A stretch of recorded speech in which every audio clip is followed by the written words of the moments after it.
All right, this video will help you with item number 3 on page 78, which is your teacher will provide a voltmeter, connect the voltmeter to each of the locations indicated in figure 6.4 and record the readings.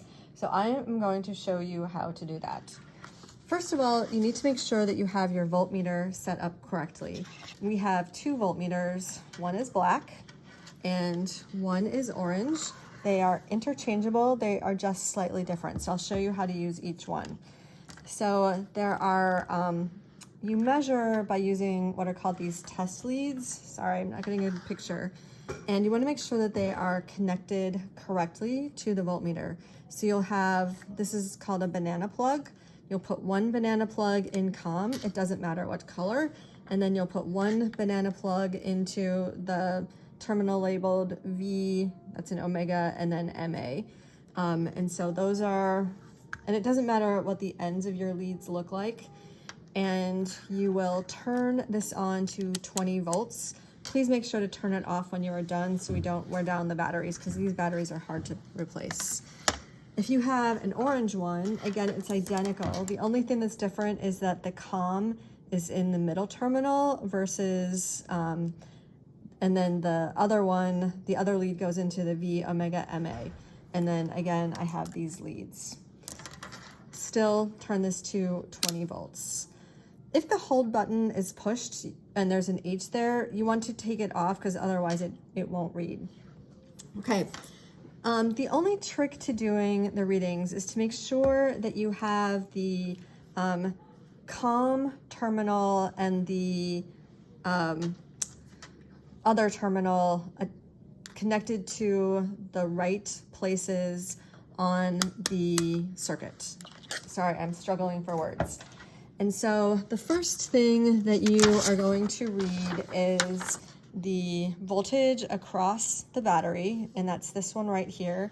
And the way that you would do that is, I've turned this on. I'm not going to show you what the reading is, but you will take the terminal, the lead that is attached to the COM, so this black one, make sure I can see it. The one that is attached to the COM, and I want to cover up this so you can't see the reading. The one that is attached to COM goes on the negative side. Oh, also, you need to have the circuit connected in order for this to work. Notice my round bulb isn't lighting. It's okay.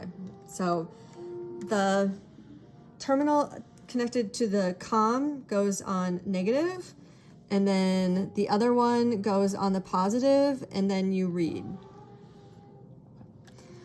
All right, that is how you read this one. You write it down. The sign does matter. Okay, to measure this one right here, so we're going to measure the pressure difference or potential difference across the long bulb. You are going to, the non-COM always leads around the circuit. So if I think about, this was the first measurement, the second measurement, I'm going to keep these in the same orientation. The COM is now going to go closest to the battery, the positive side of the battery, and then the one that was in the voltage terminal will go on the other side. And then you just, I'm holding it funny so that you can see, then you will just read off the multimeter, the number and the sign that you get. And so that is how to read this one. To read off the long bulb, you're going to do a similar thing.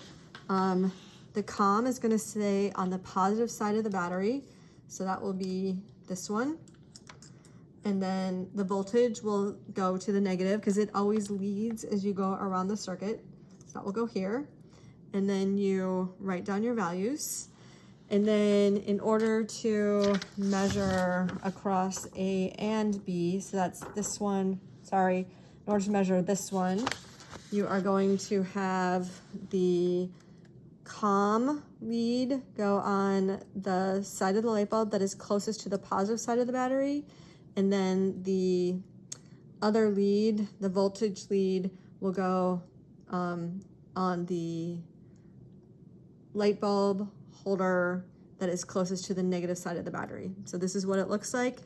You read off the voltage meter, and then you're done. And then don't forget to turn off the voltage meter, and that's how you use it.